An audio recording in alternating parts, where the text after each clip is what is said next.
Good morning once again. There's something about that instrument I've always loved. I remember the first time you played that, I was like, oh, it looks so weird, but kind of cool. I want to hear it. And every time you play it, it's like giving me goosebumps. It's really fun to listen to. I love it. So, as many of you know, I actually want to be a pastor, so I'm glad I got another chance to get up here before you with another sermon. It's a fun experience, honestly. When I did it last week at Chambersburg, after I was done, I felt so excited and happy because it felt so right. So I'm glad that this is where I am right now. So as many of you know, a few years ago, I think it was 2013 or 14, I went on a mission trip to the Dominican Republic. And for any of you who have gone on a mission trip, you know it's a wonderful experience. And for any of you who haven't, if you get a chance to, I highly recommend it. There's not a more fulfilling and spiritual feeling than going to another country and seeing what they don't have and seeing them so happy and excited. I gave one kid a sandwich and it made his entire day. If I did that here, they complain about what kind of sandwich it was. So it's kind of cool to see someone light up like that.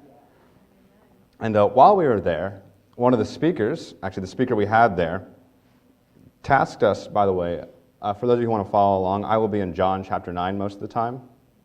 So if you want to go there, you can follow along with what I read. But while I was there, the speaker there tasked us with finding the name of the blind man mentioned in John chapter 9. And this is a wonderful, shorter story in the Bible, and I'll probably come back to it with other sermons just because there's so much you can take from it. But right now we're just going to focus on the name of this young blind man. Now, if any of you have read this chapter before, you know that there is no name given in this chapter. But that didn't stop me, at least on the trip, going back to my room and reading this chapter so many times. I don't think I've ever read a chapter of the Bible so many times in one night just for a name. And actually, the next day, one of the volunteers that was there with us rose his hand in the congregation and said, "Sir, I was in my room through every version of the Bible on my phone and saw nothing of a name." He looked really tired and kind of confused. So the speaker told us what I'm going to say now. In actually John chapter 9, verse 8, it says, "Therefore the neighbors and those who previously had seen that he was blind said, 'Is this not he who sat and begged?'" And in that moment, everyone there realized what the speaker was trying to get at. These people, these neighbors of his who had seen this man every day since he was born blind, had named him he who sat and begged. And all of us kind of sat there like, what the heck? Why'd you do that to us? Because that's usually not what you think about when you think of a name. But these people who knew nothing else about him named him by what they saw him do. The fact that he was a blind beggar and every day he sat and begged. And because of the understanding at the time, everyone who passed him by assumed that he or his parents had committed some terrible crime or sin that would cause this man to lose his eyesight. And the first thing the disciples said to Jesus when they came across he who sat and begged was, "Rabbi, who sinned, this man or his parents, that he was born blind?" This young man who, as it was said, was born blind, who's been blind all of his life, had probably heard people walk by him, had heard the footsteps of a rabbi and all of his students, or just random people, and I've probably heard this question multiple times. Because as humans, we want to know, we want to point a finger. We want to know whose fault it was. And I'm sure he was waiting to be condemned by the disciples and Jesus, because he didn't know who they were, because he was blind. He was waiting to be condemned by them, have them point out some sin and rebuke him, and pass on feeling good about themselves. And when the disciples asked Jesus who sinned, I always kind of imagine them clustered up, trying to settle a bet with themselves. Because there's nothing good that comes out of a question like that. You don't walk up to someone who's in a wheelchair and say, "Hey, whose fault was that?" and try to lift them up out of it. It's not how that works. So there was no point for the disciples to do this than to otherwise point a finger. And they weren't trying to be quiet about it. I'm sure they didn't whisper to Jesus, "Hey, Rabbi, who sinned? We don't want him to hear us, but can you tell us real quick? We got a poll going on," or something like that. And it's just a on concept. They wanted to know who messed up. They didn't want to know how they could help. They didn't give him any money as he was begging. They didn't pray for him like they could have done. They wanted to know who messed up. And the disciples in that moment were a lot like me when I drive past a car accident. I know that I see the flashing lights of the cops and the ambulances that got there and all the car debris on the road, and I can't help but to stare, or as it's called, rubbernecking. I think I got that right. And I think, ooh, that's a bad-looking accident. I wonder whose fault it was. I never consider how badly they're injured. Like, I'll see a car flipped upside down, and I know that's bad, but I start looking at the car, not the people. I start looking at the problem and not how it could be solved, and hopefully that everyone was involved in it was okay. I start thinking, like, who hit who. I try to look at the cars and pull some, like, detective work and see who's to blame, like which car's in which lane incorrectly and what car got there first. And I think, like, were they texting and driving? Were they doing their makeup? I was actually behind a lady yesterday. She was doing her mascara in the mirror. And I was like, that's a terrible idea. You never know what could happen. Or were they watching something other than the road, like another car accident? Rubbernecking actually is a terrible thing to do. I know that I do it, and other people might. It causes more accidents than it helps. Or if they were just doing something other than what they should be doing while they're driving. And the same thing happened to this young blind man, and he was probably ready for it. Since he's been sitting here for his entire life, as long as he could beg. I'm sure he wasn't here as a newborn child, but as soon as he was able to sit by himself and beg, I'm sure he has been. He probably sat in that spot for his entire life up to this point and heard people say stuff like this. But instead, he gets his answer in verse 3 of chapter 9. And Jesus answered, "Neither this man nor his parents sinned, but that the works of God should be revealed in him." What a turn of events that is. Jesus then proceeds to make clay and smear it into this man's eyes and tells him to go wash it off in the pool of Siloam, which translates to sent. And I love that moment because I'm sure that the young blind man probably took a double take with what he heard. I'm sure that every other person who had come by him probably gave some excuse and some fake knowledge about who had sinned and told his followers what not to do. But instead, Jesus said, no one sinned. This man is fine.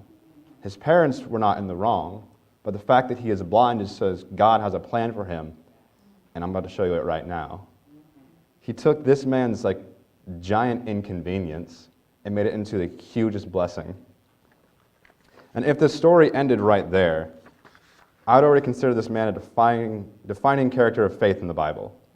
And just a second ago, he was he who sat and begged. Jesus literally told this man, you didn't sin, neither did your parents. God's going to work something out, and then shoved clay into his eyes. And that is, I'm not sure about you, but I wouldn't want that. So that is already a defining moment for this gentleman, where he had enough faith to sit there and allow a random stranger to rub clay into his eyes for no other reason because God might do something about it. And I'm sure this man wasn't up and excited to have clay in his eyes, but he took it anyway. And it actually later says that in verse 7, the end of it, and it said, so he went and washed and came back seeing.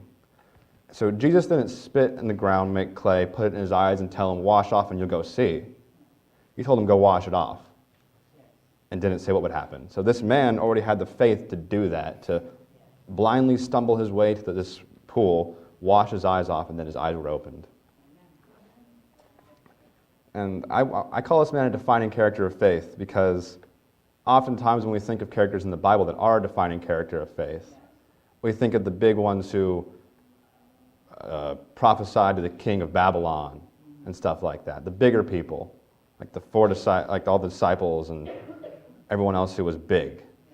But this man, who I'm assuming wasn't the most well-cleaned man, he's a beggar. He's been sitting on the street for his entire life.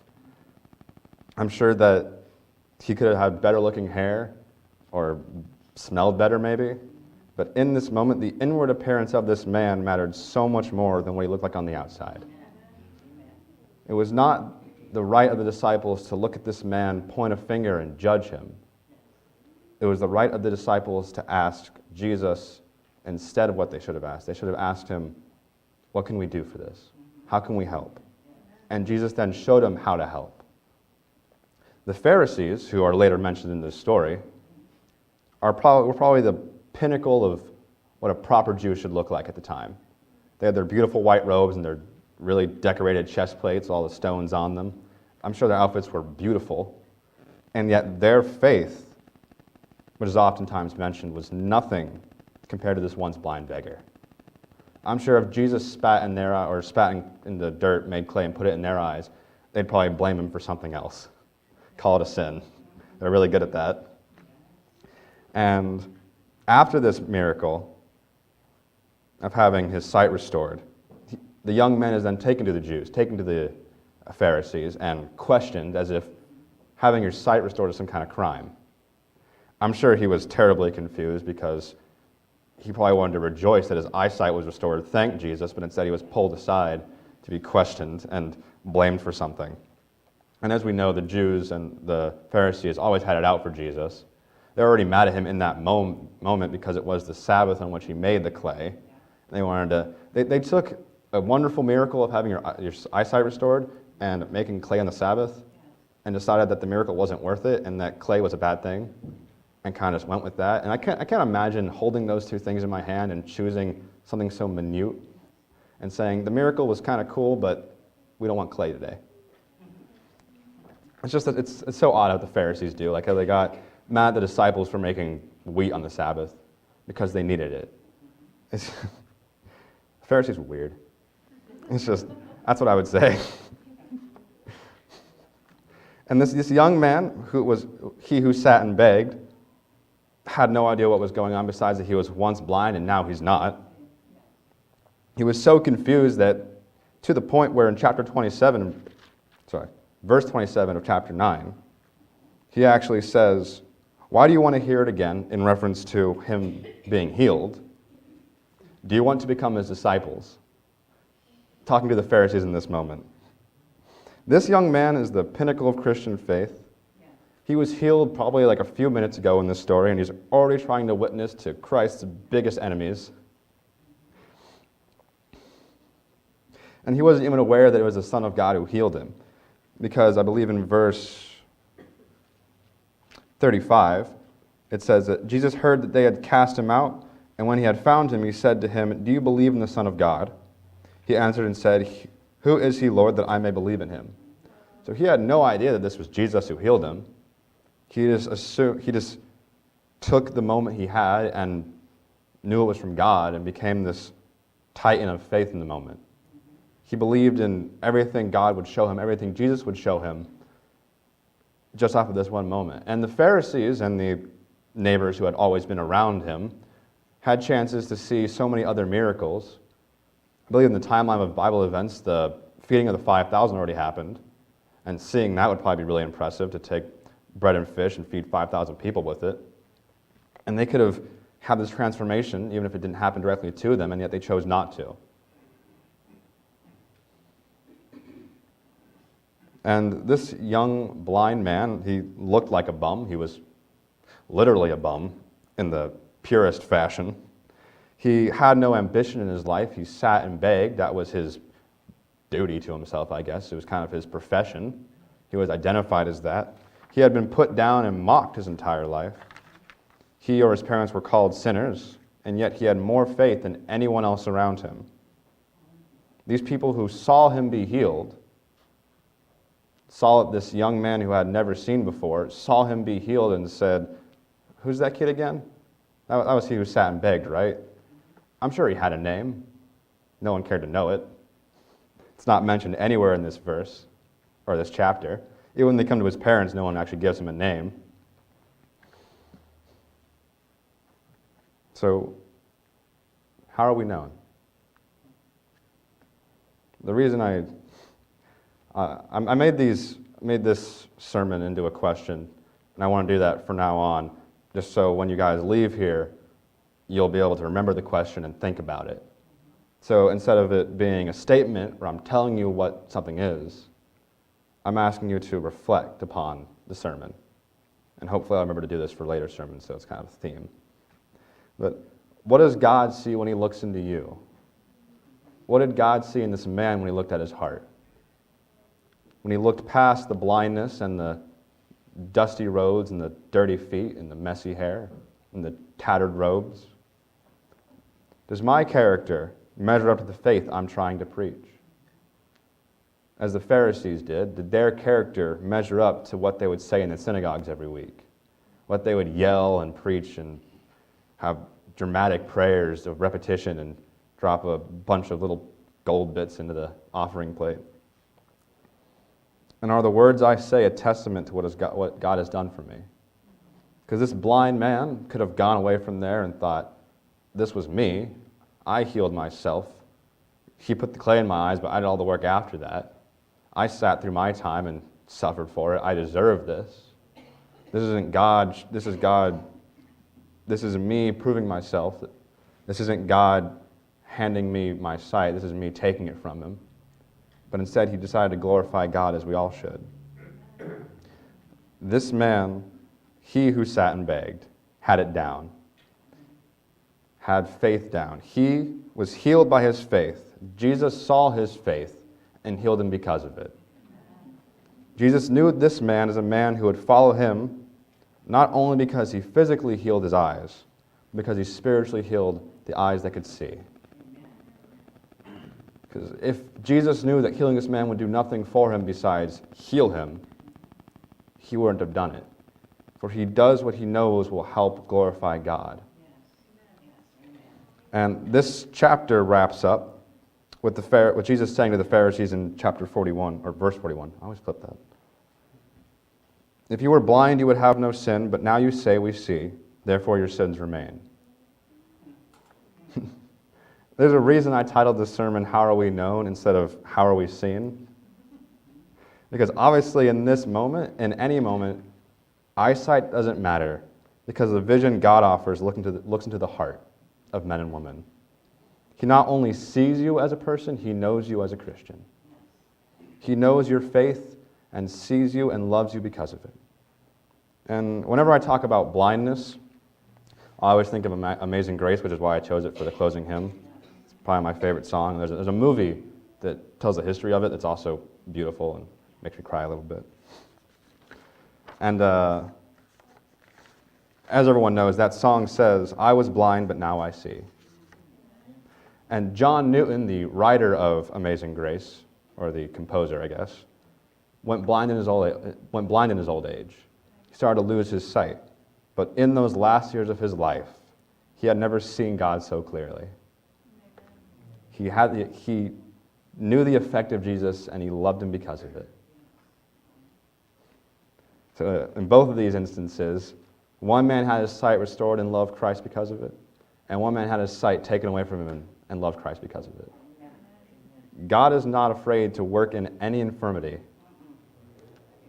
We have no right to judge those who are weaker because God will use them in the most glorious ways. This man is a titan of faith because of how he prophesied afterwards. It's a short little chapter, like 2.5 pages in my Bible. And there's so much to learn from it. Now, I know a good few of you out there, but not personally, so I wouldn't say I know all of you that well. But I know that when Christ looks into me, I want him to know me as a titan of faith like he knew this man. I want my life, if I am to die before God shows up again, to be a testimony of what it looks like when God shows up in the hearts of people. I want people to see my picture on the wall and not only think, wow, he looks good in that suit. I want them to realize and picture the way Christ lived in me. I want people to want faith because it's what we should want. Not because God offers something for it, but because it's what we should do. Our dedication as Christians is to love God and let him work in our lives. If you want to know what it looks like when God shows up, when God makes you a titan of faith, could you please stand with me and make that commitment today?